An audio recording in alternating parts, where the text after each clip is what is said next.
Hello and welcome to Talk from Superheroes. Hey everybody, I'm Andrew Ivamy. And I'm Diana McCullum. And you're listening to Talk from Superheroes, where every week we discuss a piece of heroic television or film. And we're done doing it this month. We're done doing it. We're going to be so small. Look at me, I'm getting smaller. We're tiny. I'm tiny, I'm We're tiny. going to be super small all month long. But we're gonna talk in normal. Oh no, I fell between the cracks. Oh no, Andrew didn't make it back out from the voyage. I got too little. Oh, it's just me now. I'm the small one, though, so that's fine. That's Naturally true. small. That's true. But we're all getting even smaller this month. This month is the release of Ant-Man and the Wasp: Quantumania. And to celebrate that, we decided to get real small all month and do movies that just get tiny. Movies about tiny things, people that are normal size and then get small. Yes. That's basically what we're doing here. A variety of wild rides and a series of fantastic voyages throughout the month, really. Throughout the month. Specifically, we are doing Fantastic Voyage today. But throughout the month, we are going to do other ways that people get small. Mm-hmm. Yeah, today we are talking about 1966's Fantastic Voyage, a movie that it's almost surprising has not been remade. It's pretty wild. I mean, and I'm not arguing for it to be, but it really feels like something that would have been.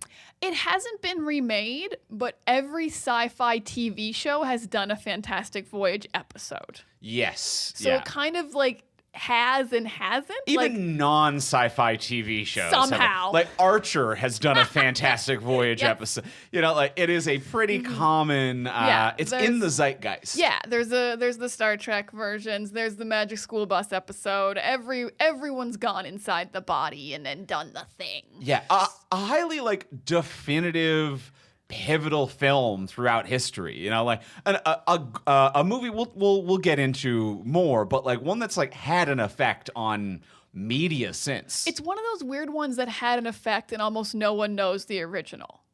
Yeah, at least nowadays, not many people are talking. Not many. I don't know anyone who I think I could go up to and they'll be like, yes, I've seen it and recall scenes specifically. But if you're like Fantastic Voyage, where they get tiny and go on a person, you're like, I've seen 8 Star Trek episodes where that happens. Yes. Yeah. Absolutely. Yeah. It has had like the societal impact of like a Star Wars without the constant conversation or merchandising or any revisiting whatsoever. A very big lack of merchandising in the Fantastic Voyage world. For sure. I'm sure there's even Fantastic Four comics where they are fantastic and they go on a voyage and it's definitely happened. That would just make sense. It would just make sense. But yeah, a hugely pivotal movie in a lot of ways. The oldest movie we've ever done, 1966. Mm-hmm. And I'm really excited to talk about it. This is like real different for us, and I'm like stoked about it. The vibes are different, but in a fun way, and it will be all month. So this month we are going to be we're covering Fantastic Voyage today. Next week we'll be talking about Honey, I Shrunk the Kids. Then it will be Ant-Man and the Wasp: Quantumania, and we'll be closing out the month with Osmosis Jones. We're getting all small, all up in you, all over the body, all over the places, all little in the crevices, in the cracks. We're everywhere. I haven't seen Osmosis Jones, but I think that also is inspired by Fantastic Voyage. I'm It's just going to throw that. I'm going to throw that out there. Has to be. I'm going to be wildly early controversial and say I think there's going to be similarities to this one. Yeah, if the filmmakers of Osmosis Jones did not see Fantastic Voyage, what are we even doing here? As a society, what are we even doing? Throw us in the garbage. In the trash. Wash it all away. But we're going to talk about Fantastic Voyage today. Before we do, we want to give a shout out and a thank you to our wonderful sponsor of today's episode. We want to thank our friends over at NordVPN. We want to thank NordVPN for protecting us, for being easy to use, for being incredibly fast. Nord is a premium cybersecurity service and provides access to vast amounts of entertaining content, security, and fast speeds through the internet while you're protected. They have over 5,400 servers in 60 countries, and it is just as simple as one click. You can change your internet connection to be a server in another country that's close to you for a better speed, or really just whatever country you want it to appear to be in and routed through, and that'll get you access to, sometimes there's like regionally locked content and things like this that you might need to get into, and it's also just great for additional security as well. And NordVPN is fantastic because it's something you can use on all of your devices for major platforms and up to 6 devices: Windows, Android, iOS, Mac, Linux. it's gonna hook you up. Like I've got Android in the house, I've got Windows, I've got Mac. I need to be able to have it on all these things. And Nord got me. This man's got it all. And what it's got for me is that I'm actually not incredibly tech savvy. It's because VPNs are like, oh no, they're scary, they're complicated. Absolutely not. It is one click easy. A map opens up. You're like, which country do I want my signal to be from? It can be 0 clicks if you auto enable it. It is super easy. I'm a dummy. I use it easily. It's no problems. Very simple and easy to use. A wonderful service. And you can grab your exclusive NordVPN deal by going to nordvpn.com/TFS to get a huge discount off of your NordVPN plan, plus a bonus gift. It's completely risk-free with Nord's 30-day money-back guarantee. So once again, that is nordvpn.com/TFS. And thank you, Nord, for your support. Thank you so much, Nord. And now let's get into the episode. Let's talk about Fantastic Voyage.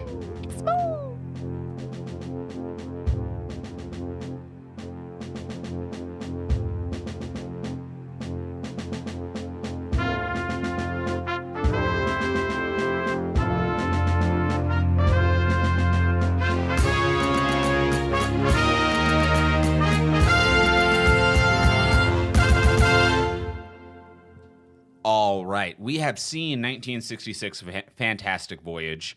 I believe both of us for the first time. For the first time, yes. A film that I knew through the zeitgeist, but not much else. As we've discussed in the beginning, yes. After seeing it for the first time, let's start with the usual, the simple question. Diana, did you like it? I loved it. I adored this. This was such a different viewing experience of a sci-fi movie, just so carefully crafted. It's very slow, but purposefully, and you're like very captivated the whole time that it's slow. Incredible set work, incredible world building. Like, obviously the effects don't hold up, but you can tell that when it came out, it was like, whoa! And even watching it now, you're like, that's cool. I'm happy for how cool this is for you guys. I'm going to describe this movie as a movie with a lot of dignity. And I found it very captivating for that reason. And I will get into that more a bit, I think, after the Did You Like It section. But yeah, I loved it. I'm a little bit obsessed with it. I think it was so cool and so fun. I did check, and it's by the same director as Soylent Green, which is another like old sci-fi movie I really love. So it's probably why like the vibes are so good to me. So I'm actually like really sad I hadn't seen this before, but I love that I've seen it now. Nothing but love for A Fantastic Voyage. Andrew, did you like A Fantastic Voyage? I also liked it. I think I'm going to agree with your use of the word adored. I'm not going to give this like a love. It's not something that I'm like, I really want to sit down and watch it again or like on repeated viewing, but everything's well executed. I did adore it. It's something with a lot of warmth and admiration for the sciences. And like, it is a very artistically crafted movie that is also unpretentious, which is so incredibly rare to put such loving artistry into the work of a movie without it being completely pretentious or up its own ass in any way. It is just love and admiration for the sciences, and it's a movie that you adore from top to bottom, and everything about it that it's like, I don't even think there's anything about it that's dated necessarily, because I think all the things that are dated, I'm like, this is great stagecraft. Like, this is a play that would be sold out today. Like, if this was a play that like was on Broadway, if this was a theater experience, I honestly feel like that people today would be like, it would be hard to get tickets. This would be an incredible stage experience with practical sets. So even though it's dated in the sense that like, oh, well, that's wire work, or like there's no, computer animation here, it is so non-dated in the sense that it's also one of the most modern theatrical set designs that one could imagine. Yeah, like it's just the submarine, and you can see the entire submarine in one shot, the interior. So you really can just place it on a stage. Yeah. So I adore this movie. I think it's warm. I think it's full of character and heart, and it's not as dated as you would think it would be. And it's just like a calm, confident vibe the entire time. That isn't necessarily the type of movie that I seek out all of the time, but I enjoy it when I'm in front of it. So I'm a high like / adore of this movie. I will agree with all those points. I really like what you said about how it's not pretentious, and I do think it is what you said about how it does have, it loves science. It's not trying to be like, look at the cool special effects we can do now in 1966. It is a little bit about that. It's like, we can do special effects and we can see inside the human body and we know what cells look like, and that's really cool.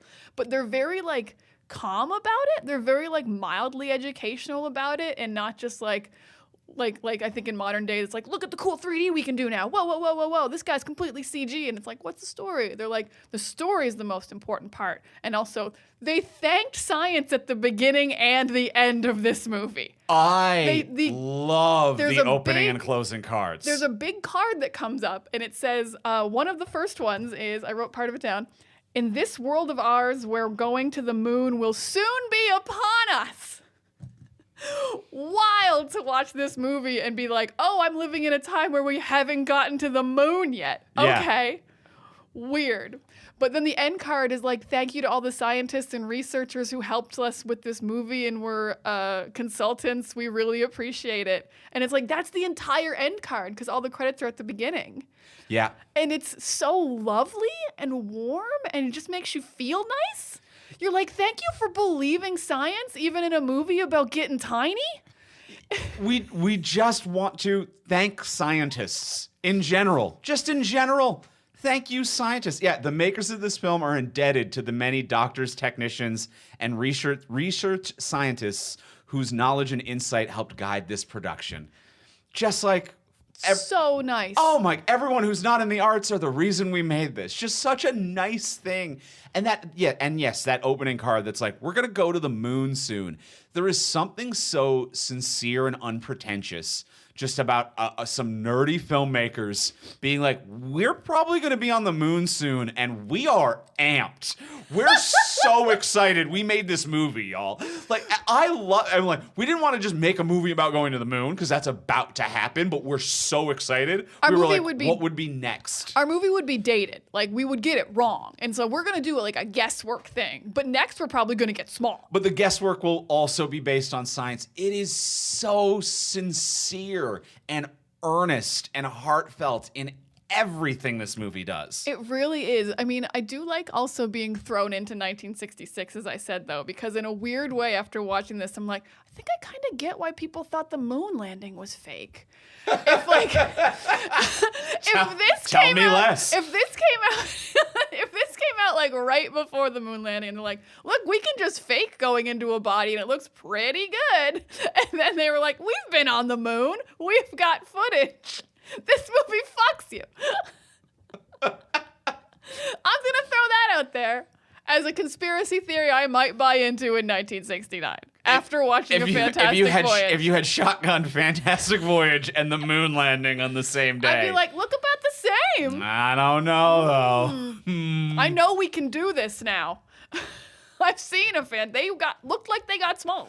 Or, conversely, you see them in the opposite order. You believe Fantastic Voyage is real. I think that's why the opening card is there. Because the opening card is also like, this is fictional, but we're going to go to the moon soon. But we might get small later. Yeah. Yep. Love the opening title and closing title cards. So lovely. So ecstatic about them. Now, you were what you were saying a moment ago, just about its love of science as well, really stands out, because one thing that I find so interesting about this movie is that most science fiction uses the science as a premise or a plot device to set up the events of a movie. This movie, the science is the plot. Like, it's like, yes, they're going in to take out a blood clot, and like there's a saboteur, but those almost feel like B and C plots. It feels like the entire plot of this movie is, look at us go, wow, the human body. And that feels like the primary A plot of this movie, and I kind of love that. Yeah, it's a full exploration of like the scientific limits and like exploring the human body more than how like shrinking would work. Yeah. They're like, let's spend an hour just like looking at how the human body works, because that's so cool. And like that's the science and that's the plot of the movie, just traveling the human body.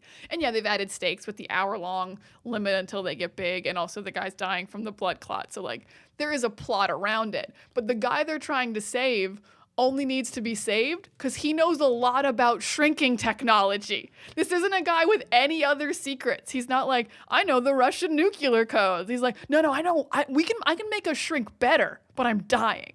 So it's all about shrinking. And this guy is a defector who's going to teach them about shrinking, which is so...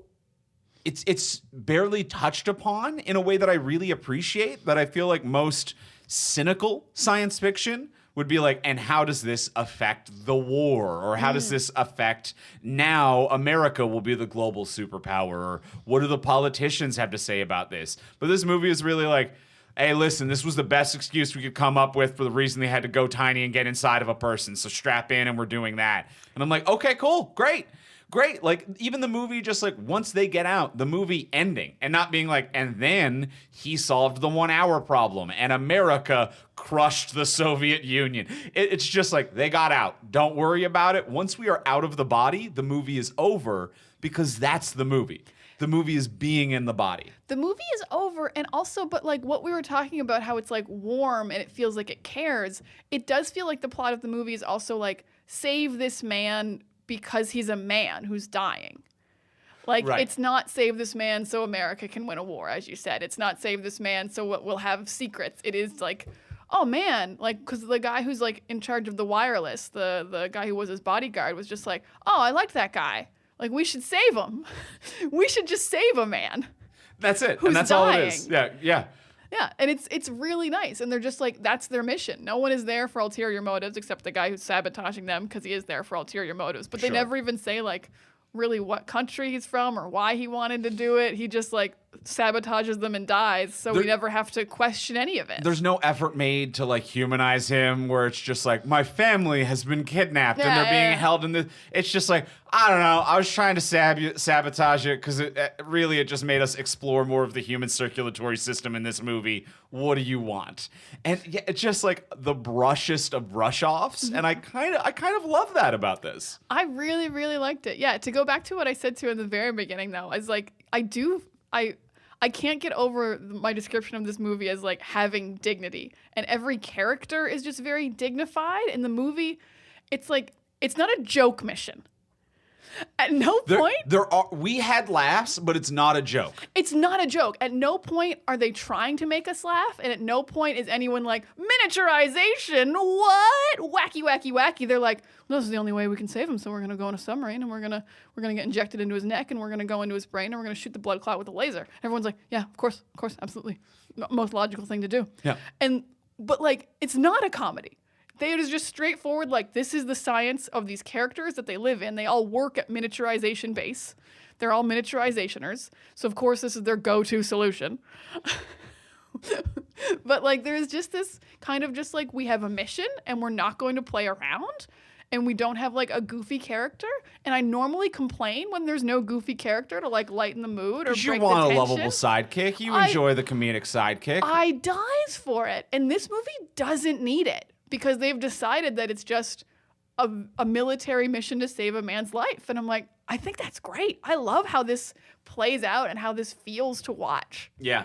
And it's also of an era where like that wasn't necessarily like a go-to as well. Like the comedic side character, or like the lovable scamp wasn't necessarily ingrained as an archetype. But I think being shrunk is inherently funny. I agree with that. And they make no jokes about it. They're like, it's so serious that we're going to be tiny. Now, that said, I think that they don't make any jokes about it per se. I do think that this movie does have some charm and humor in it, maybe unintentionally, or maybe just in the stoicism, or maybe intentionally, and it's just done in a dry 60s way, where American humor was occasionally more British than it is today.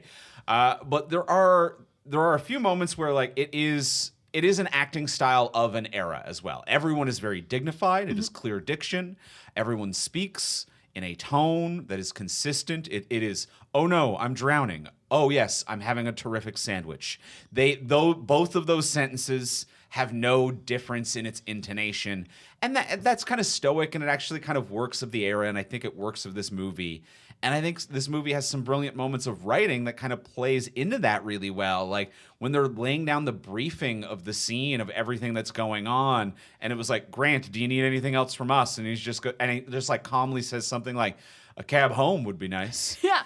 But and then everyone's like, huh. One person actually just says the word, huh. And then they go about their day. But it's so fun and funny and charming, and it's so well written that those little moments of humor and joke are delivered so dryly. They're delivered very dryly, and they never stop to sit in the joke that's just been delivered. The few times there are jokes, it's like, no, we're just going to keep moving with the science. But Grant, the one guy who's like new, who's having explained to him, does get to have the most humor. He also, when told that this place miniaturizes things, says, I don't want to be miniaturized. Not like Seinfeld just did, as I just did. It's not unlike Seinfeld, though. I'm going to say it's unintentionally very similar. I mean, Seinfeld might have been intentionally doing that. I don't know if Seinfeld saw Fantastic Voyage and was definitely going for deeply inspired by. But it's like, but I don't want to wear the puffy shirt. But I don't want to wear the puffy jacket. I don't want to be a pirate. But I don't want to be a pirate. It was, I don't want to get miniaturized. Yeah, because he's just found out this place miniaturizes them, and they're like, all right, so you're gonna be in the submarine. We're gonna miniaturize. He's like, but I don't want to be miniaturized.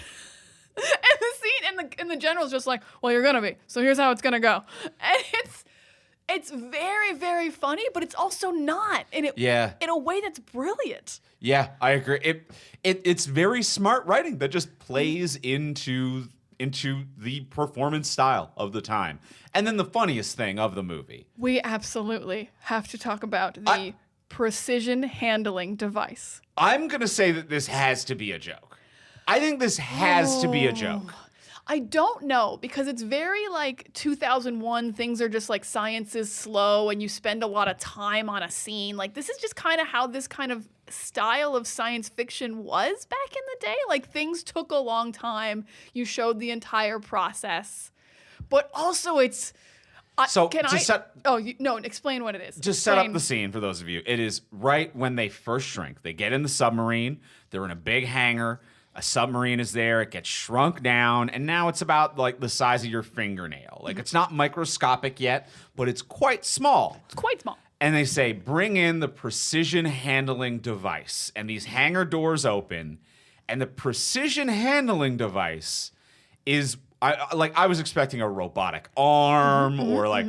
Definitely expecting something automatic, but it computerized. Is a man driving a slightly modified forklift. Only slightly modified forklift. Slightly modified in that it's like got a tiny little end. The end is small. Designed specifically to pick up the submarine. A tiny scoop. A little like fork scoop. And then that forklift operator, who's just a dude in open air, has a spotter who is just a guy in the same sense that someone would help you back into a parallel parking spot, or just a guy waving his hand being like, yeah, a little bit more. A little bit more. Yeah, and there is no dialogue. They are a well-oiled machine, the precision handling device operator and the spotter. And it's like 3 minutes of dead silence while the spotter waves him into his parking spot. I have to tell you that it's not 3 minutes. This is what I was checking earlier. From the introduction of the precision handling device. Oh, God. At 27 minutes and 45 seconds. Okay. The precision handling device leaves the movie at 37 minutes, 30 seconds. 10 minutes. 10 minutes of this hour-and-a-half long movie is the precision handling device moving the submarine. Is the forklift operator with the spotter who's waving his hand. Because as to the audience who hasn't seen this in a bit, they get small, they get medium small, they get picked up, and then they have to go on a different platform that's going to drop them into a giant syringe, because then the syringe gets small, and then they have to move the syringe into the operating room. So there is many steps, but we see them in real time, baby. 10 minutes. And honestly, guys, we were enthralled the whole time. I was fully invested. We were dying. But the hand gestures are too funny. So we like all know non-committal. We all know the helping someone park, the back it up, just kind of waving the hand in hand gesture. And then when this forklift is almost on top of a miniaturized billion-dollar submarine With four humans in it, then the guy doing the hand gesture to back it up just gives the hand gesture of like, stop. That ought to do it. Just eyeballing it. He is the best parallel parking spotter in all of America. What a job. What a job. I need to know more about this duo. These two men who work together so seamlessly. No sound. And also when he's doing his hand motion, he's very casual. And when he goes to stop, he doesn't even flick his wrist fast. Like, that's it. He's like, slow wrist lift. And it's too casual. There's 5 human beings in this tiny submarine. It's art. It is art. And I don't even mean that in the sense of a film. I mean like what these two people in fiction are doing with one another is art. It's art. So we were howling at the guy doing the waving it in hand gesture. It is the best 10 minutes that nothing happens in a movie of all time. And even like there is literally no dialogue because the guys doing the hand gesture don't talk. They cut to the inside of the sub a bunch of times and they're all just like, huh. And they're so calm about the fact that they are microscopically sized now. Yeah. Until the one guy just gets claustrophobic. The one guy gets or air quote claustrophobic. In reality, might have been sabotaging the mission. This is what's weird about that. I actually can't figure out if he was or not, because nothing he did there was any of the sabotage stuff. Well, if he opened the hatch, they would have all drowned and died, and there'd be no mission. I guess. I didn't feel like he wanted to die, because I feel like he could have killed them all at any time. I see what you're saying there.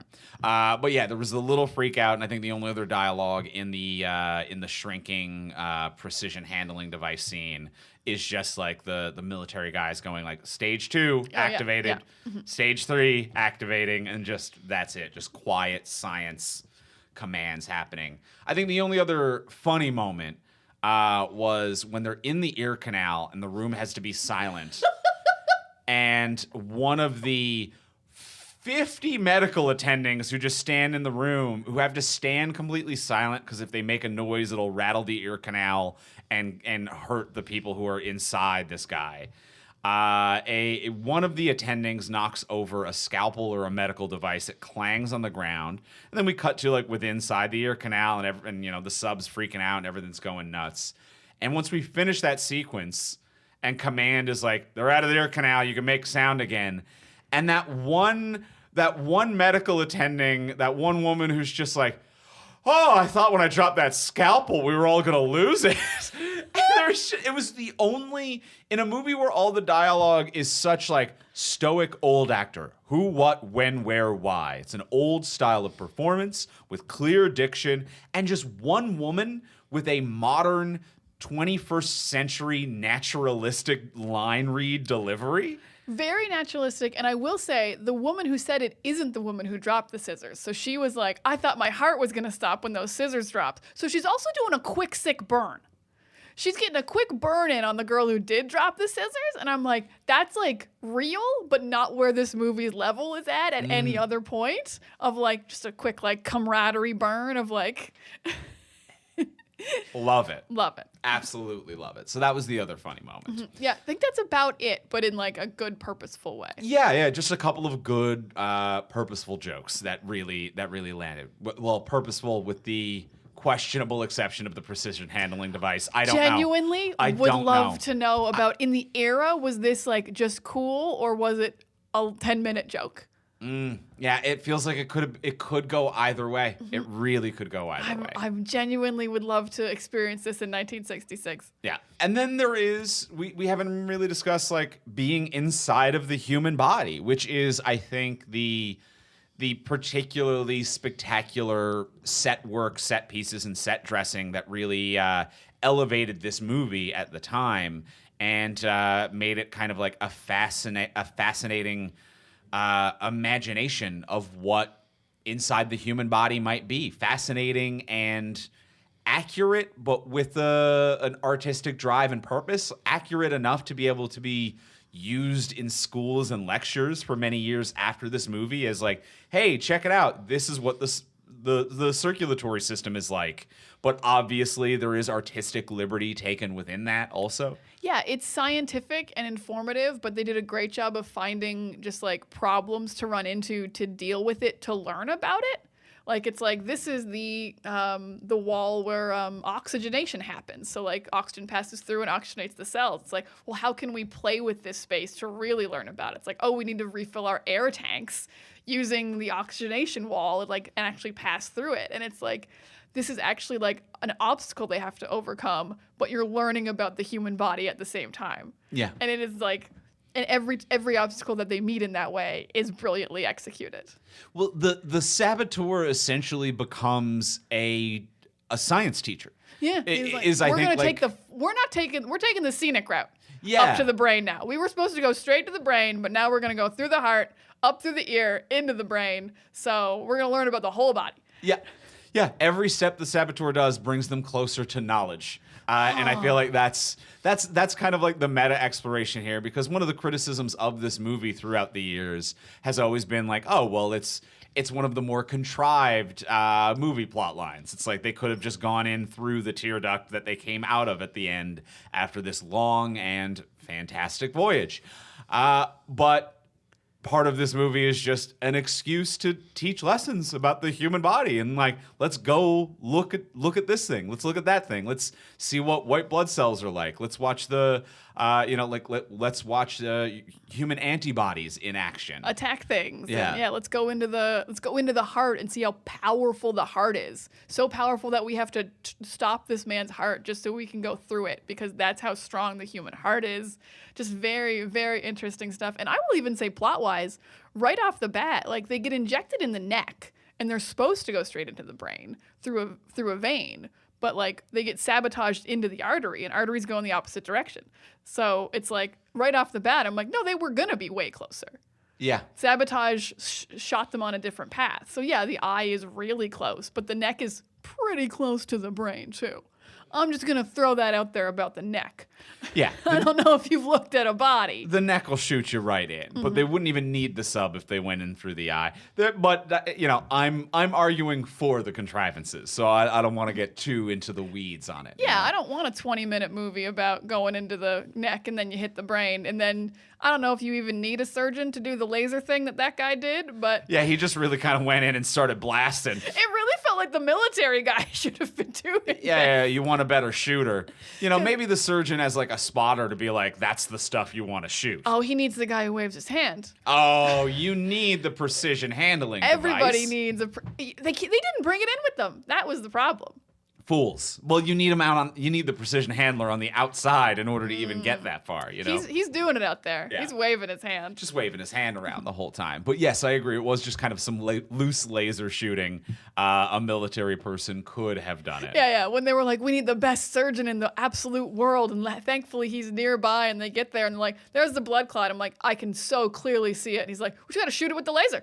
Blue, Boom. blue. And then eventually he was like, hope that did it.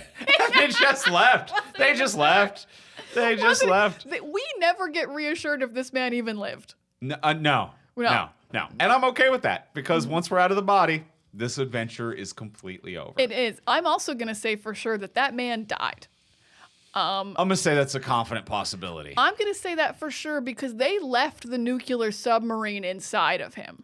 That's the other thing that I found a little, because they were like, after an hour, everything is going to get large back to its normal size. And it's like, okay. Okay. But once it gets a little large, the antibodies will break it down. I'm like, I don't think the antibodies have the ability to break down a enlarging human-sized submarine, but all right. But even if you break it down, like, what you've done is you've shrunk the distance between atoms of, like, the materials. So even if it's like, that submarine's now in 1 million pieces, the pieces are still going to expand, you would think. Expand, and the tiny particle of nuclear stuff that you brought in is going to become a much bigger particle of nuclear stuff. No, because that didn't shrink. Oh, is that what he said? Yes, he said you cannot shrink nuclear particles. So the particle they had was not enough to power the submarine in the real world. But once they got microscopic, it was proportionately enough power to power the submarine. Oh, interesting. That's not what I thought they said, but that also makes sense. Okay. Yeah. I thought they were saying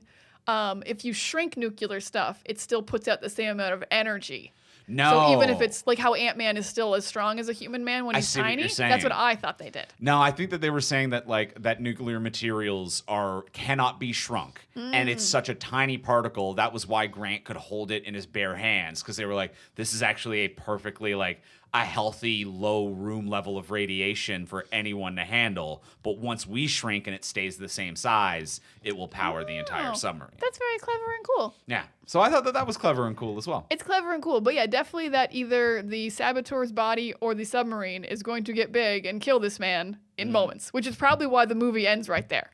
Yeah. His head is about to explode from the submarine just getting big enough. That's not science, though, so we don't need it. I mean, it's It the is science. scientist. It is also science. It's the man we were there to save. It's is the also humanity in the sciences. I see. worry about him. I will also say this lead actor, Stephen Boyd, who plays Grant, he can get it. Oh, very charming. Very charming. I love this, I love 60s hot. Yeah. 60s hot is different hot. It's just like, he's going to take care of me. But, but also be like a little sexy and dangerous about it. but he never crosses into, which can happen with old Hollywood hot, of the like patronizing father figure thing where it's just like, oh, I actually don't like how you talk to anyone. But this is like, oh, like you're hot and charming and kind of like have a nice back and forth. Stephen Boyd has with Raquel Welch. Like there's a nice little like when he's just like, what's going on here? And she's like, you're going to want to move that hand. He's like, well, I'll make note of that for later. Like just like a very witty repartee between everybody. There is, and I think it's a perfect kind of character to choose to be like the sexy 60s man, because he's the fish out of water. You can't be patronizing when you don't know anything about the science that's happening. He's the military man who's just there to work the wireless and to like make sure that the mission isn't sabotaged. He doesn't know how lasers work. He doesn't know if miniaturization works. So he can't be like, hey, sister, I'm better than you. And she's like, I built this laser with my bare hands. I'm currently building laser. I could shoot you with this. You would die. So he can get it. Raquel Welch is also quite good. I will say earlier you said this movie is not dated in any way. I think you meant special effects wise. I will say like I did mean special effects wise. This woman gets nothing to do and it's all white people. So let's throw that out there. Sure, absolutely. I'm even surprised they let her come. Well, like they do have, that is one of the subplots that they have, where it's just like, can a woman come and help? It was like, I don't think she can, but the doctor says that she has to, and it's like, okay, but no one's happy about it. No one's happy about it. She's the only one that really has to be saved. They got to pull all the antibodies off of her. Oh, yeah, very true. Because Grant gets in trouble at one point, but saves himself. He just like swims back out of the air place where he got kind of trapped. But she has to be full on rescued for like 20 minutes. Yeah, and she is, I guess, in love with the doctor, it would seem. Did you think that? I didn't think that at all. I thought they were just genuinely assistant and doctor. But like she kept doing the trail off implication stuff, where there was a few moments where Grant was like, so how long have you been with Dr. Duvall? And she'd be like, he's someone who all of the time I suppose I shouldn't talk about it. And it's like, okay. There were a few things like that where they were doing like a soft implication. And I was like, oh, they're building to something with this. And they never do. And it was weird that it was even a touch there to begin with. I guess I kind of noticed her trailing off and being very vague in that scene.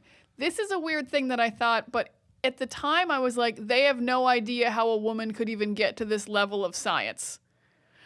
Right. Which is why they've written her so vague. She's like, I can't say my age. I can't say where I got trained. I can't say exactly what I do as his assistant, just because they can't even fathom how a woman would be this scientific and doctory.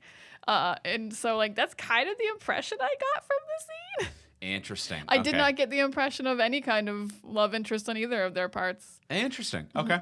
That wasn't my vibes that I was picking up on. All right. I didn't file away enough to argue my point further, but I did find it slightly uncomfortable, and I can't back up some of my points on this one. I will say I did think it was leading to something, and it's my what would I change, so I'm going to hold on to it. Okay. So this conversation, buttoned. You hang on to that. Because I'm not gonna drop my change. I do like how I find a weird charm of how obvious the saboteur is.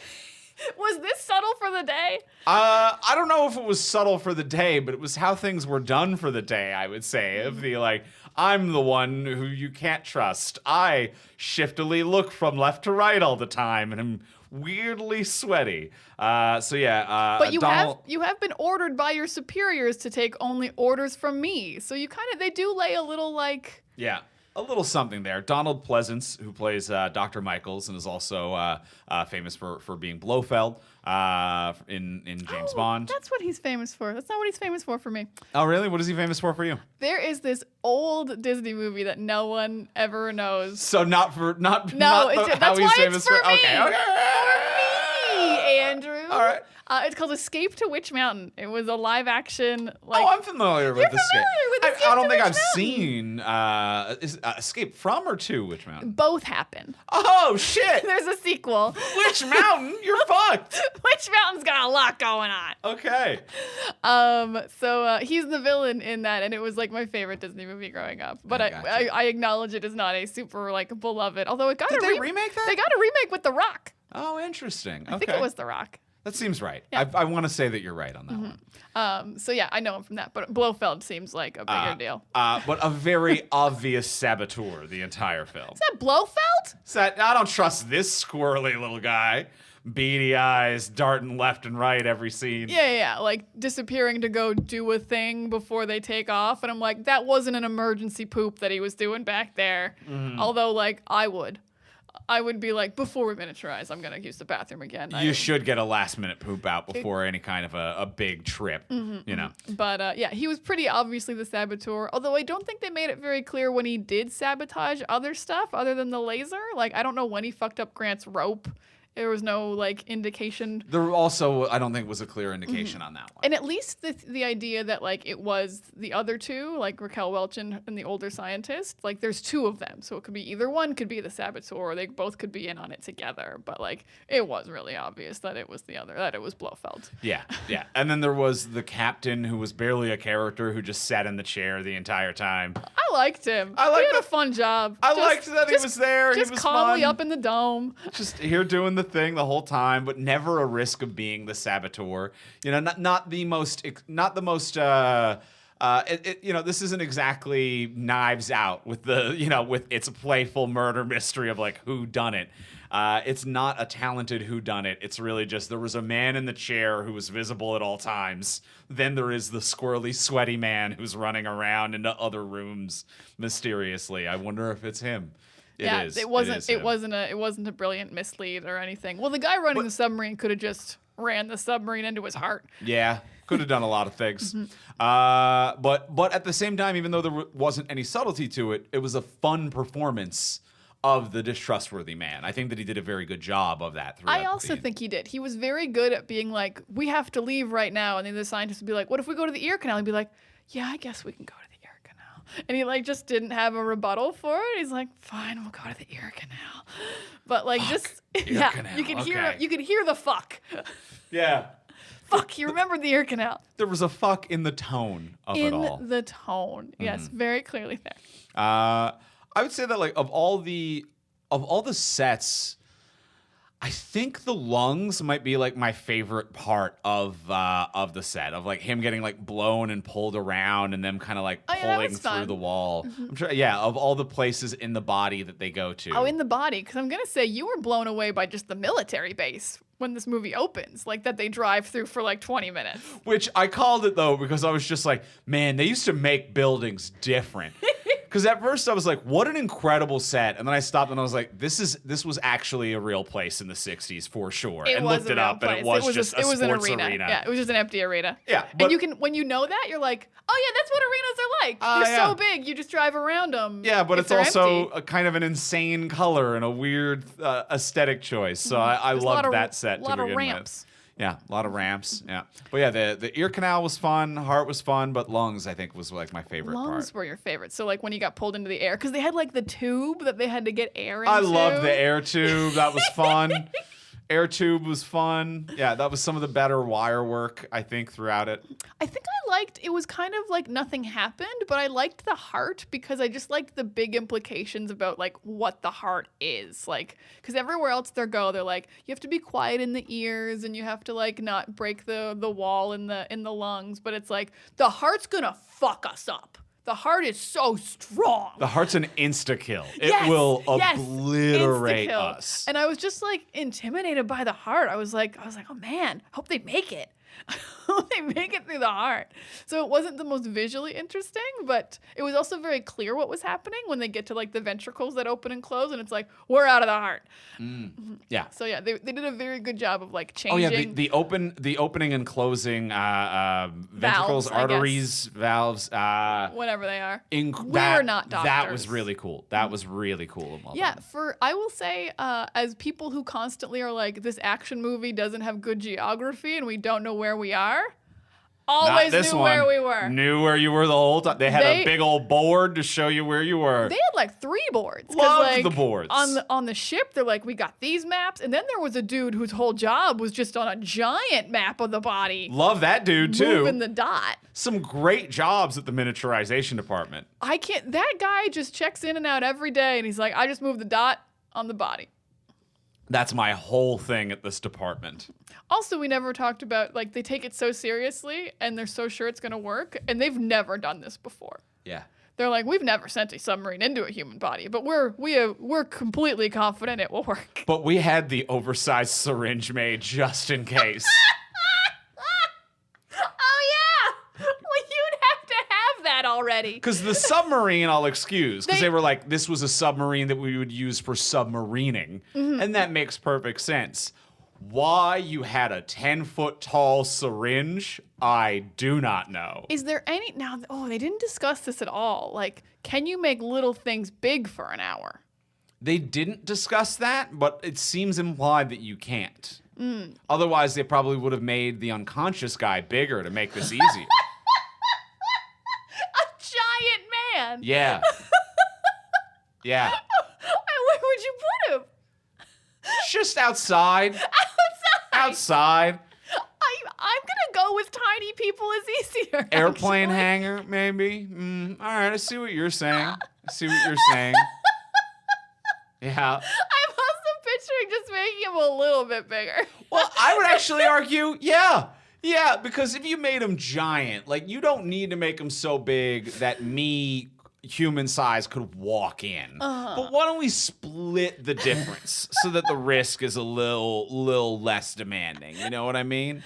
Like, give him a phase 1 increase and give that submarine the phase 1 decrease. I just don't know if that affects anything because the submarine can be as big or as little as you want. Makes it easier to track that submarine. Makes it easier to track the submarine. You know what I mean? Like, makes it easier to place it in there. It as actually well. might be harder though, like considering how much the ear canal shook and how big the heart was. You make that heart bigger? Might be more dangerous. Okay, it could be. It could be. Now we're scientists in. Yeah, now we're sciencing. But no, This is why they needed consultants. I don't think they have the oversized. No, so they just had capability. the needle. I think they we're just had talking. a big They just needle had a big needle ready and a to go. precision handling device. Yeah, absolutely. Well, that person's on call, depending on what they might need on any given day or week at the miniaturization department, whatever precision that they might require. Whatever precision they might require. This is a super dumb thing, but just because we're only doing small things because of Ant-Man, there's an ant in this movie. There is randomly an ant. And I just thought that was delightful. It feels like universal that we've decided that small things are ants because we're also doing Honey, I Shrunk the Kid, which has ants. Yeah. And so I don't know why. Ants are the only small creature that we care about. There's so many other ones. I think that Beetles, mosquitoes.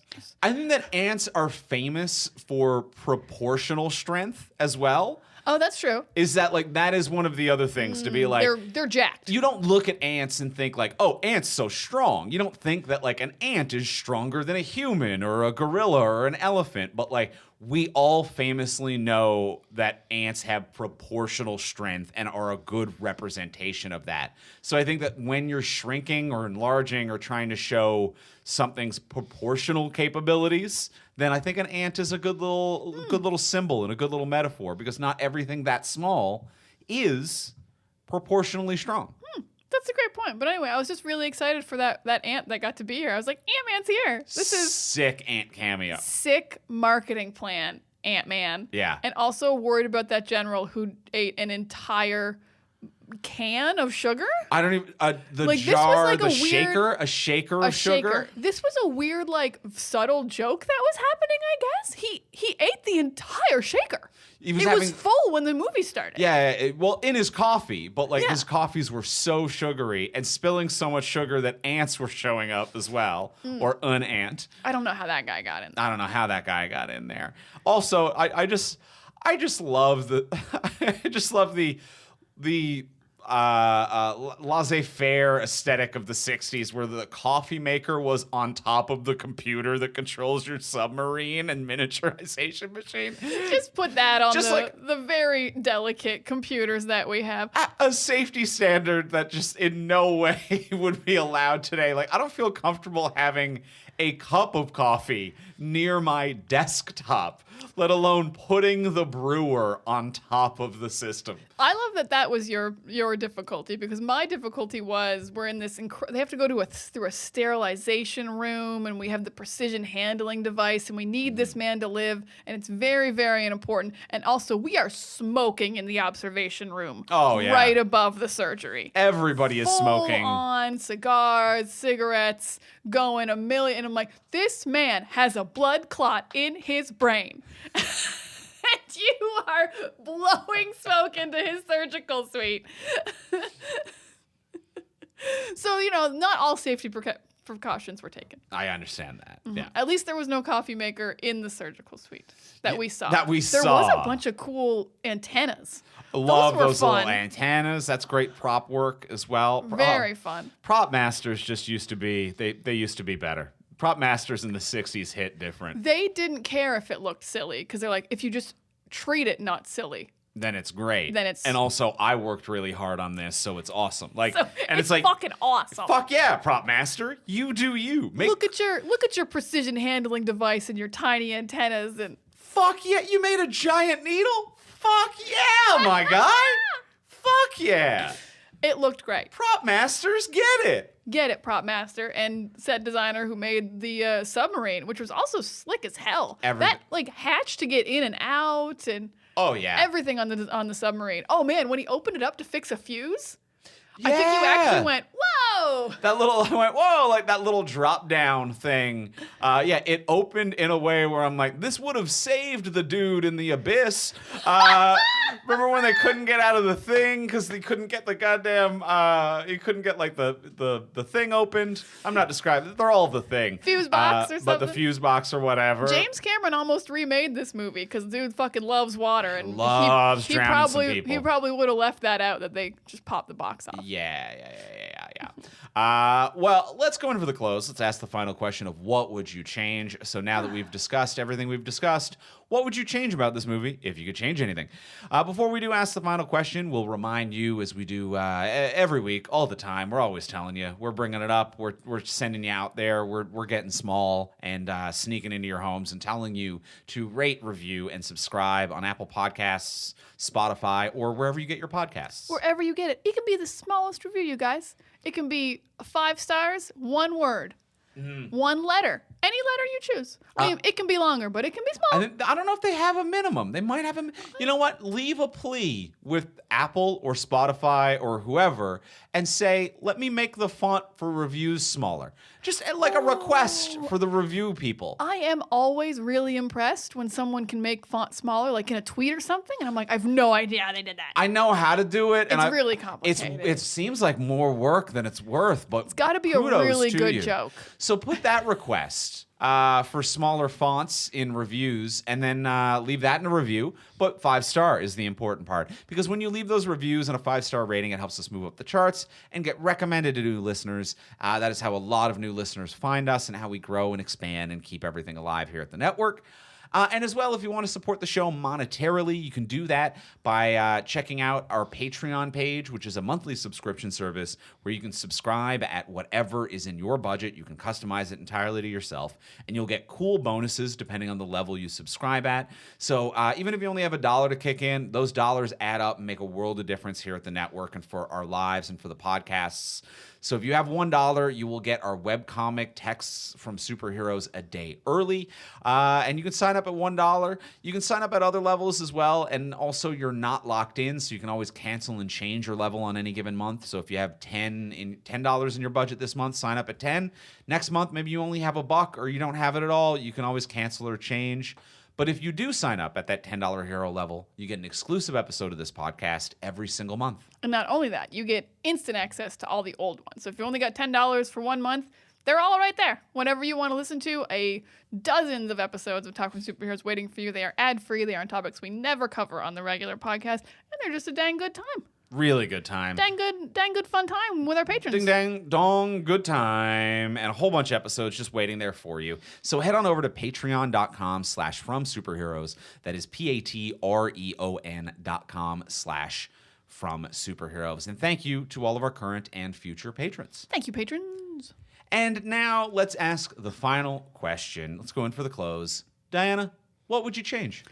Just a quick change about Raquel Welch, because ladies need more to do in these movies. So the scene we were talking about, where she's like kind of vague and trails off a little about the doctor, what I thought was going to be happening is, because this older doctor, he kind of just like isn't quite on the ball a lot, it seems. I thought he was actually going to turn out to not be smart at all, and she was secretly the surgeon. But like wasn't given the position because she's a woman and isn't respected. So like whenever and that's why he insisted she had to be there, because it was non-negotiable that she come along, even though no one wanted her there. So my change is that guy is like, he's fine, doctor, but she's brilliant and no one will acknowledge that or give her a chance. So she has to work as this guy's assistant, but he knows she's really smart and is like, she's gonna save this guy. And that's my big, like, fun turnaround of, like, what was actually happening in that scene is her just not admitting that guy's not that smart, and she's the one who works the laser and does the surgeries and is really, really brilliant. So that's my biggest change for A Fantastic Voyage. Whoa, I like that a lot. Wow. And that also really kind of like adds to then the subplot of who's the saboteur, where like if there is a lie happening. If the doctor is lying Yes. and is incompetent, then he has something to hide, which adds to the misdirection and the red herringness of it all. And it gives a thread for Grant to follow. That really does add a lot too. Yeah, because in the first like half before the saboteur becomes very obvious, he doesn't seem to be able to like read the charts very well about the human body, and he just kind of is always philosophizing in a way that I'm like, are you even thinking about science?